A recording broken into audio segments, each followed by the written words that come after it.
Some members of Congress are trying to give the legislative branch a greater role in shaping America's foreign policy. Virginia Democratic Senator Tim Kaine and Indiana Republican Senator Todd Young have introduced a bill that would repeal the 1991 and 2002 authorizations for the use of military force in Iraq during the Gulf and Iraq wars. Separately, Kentucky Republican Senator Rand Paul and New Mexico Democratic Senator Tom Udall have introduced a bill that would declare victory in Afghanistan and bring U.S. troops home. It would also repeal the authorization for the use of military force approved after the September 11th attacks in 2001, which gave the president the authority to target terrorist groups. Now, in recent years, presidents have used these resolutions as justification to bypass Congress when approving military actions in Syria, Somalia, and elsewhere. The bills are part of an effort to ensure that the authorizations cannot be used to justify other military operations.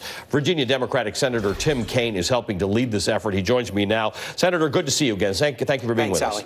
Absolutely. Good to be with you. Back in 2017, the Senate voted on an amendment to repeal these authorizations of the use of military force. You supported that amendment, but it ended up being defeated. What's changed now?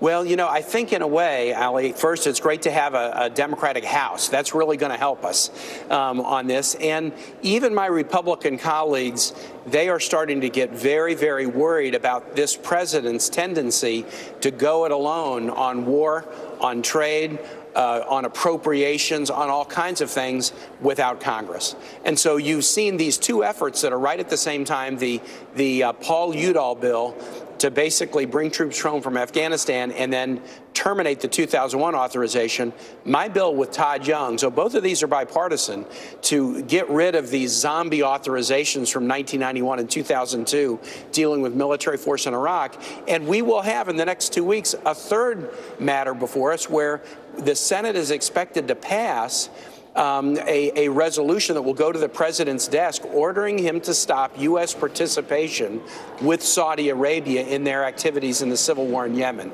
Congress is starting to haul back war-making powers, which are ours pursuant to Article 1, and we need to. Let me ask you about this. In October of 2017, after that last vote didn't succeed, the Senate Foreign Relations Committee held a hearing on the authorizations at which Jim Mattis, then the defense secretary, expressed his concerns about rescinding or repealing the authorizations of the use of military force. Let's listen to them together. Repealing the 2001 and 2002 AUMFs would only cause unnecessary policy and legal uncertainty, which could lead to additional litigation and public doubt. The uncertainty accompanying that situation could only signal to our enemies and our friends that we are backing away from this fight. It would stall our operations, immediately reduce allied commitments and support, and create significant opportunities for our enemies to seize the initiative.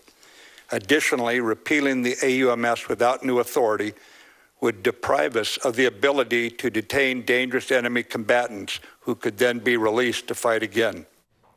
General Mattis is always a thoughtful gentleman, and he the last sentence he said, repealing the AUMFs without new authority would deprive us of the ability to detain dangerous enemy combatants. Tell me how your bill addresses or doesn't address his concerns. So General Mattis, I think the operative point is without new authorities. I do not believe that General Mattis would be opposed to repealing the 1991 and 2002 AUMFs. I think that's going to have wide bipartisan support.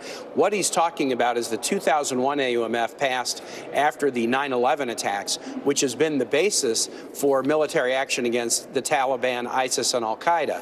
I believe there is a continuing need to have targeted military action against those groups. But the problem, Ali, as you know, is they have been used by the last three presidents to engage in military action in more than a dozen countries on about 35 different occasions. And what the White House does is basically turns it into a carte blanche. We can go anywhere we want.